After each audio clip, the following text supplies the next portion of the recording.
Good evening, Good evening, Madam Chair. Good evening, VP.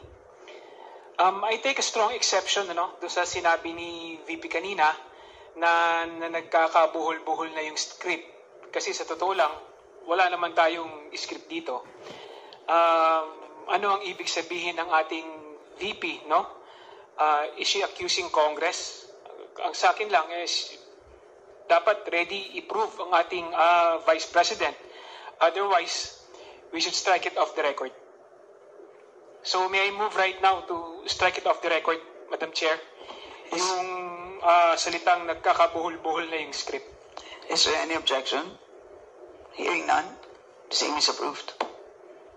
Second, Vice Chair, nakakalungkot kasi nandito tayo lahat para tayo malinawan kung ano talaga yung nangyari, lalong-lalo na sa budget ng Vice President pagdating sa confidential fund and yung budget niya ngayong 2025. Kaya lang, hindi na rin ako magtatanong kasi alam ko, paulit-ulit din yung kanyang isasagot.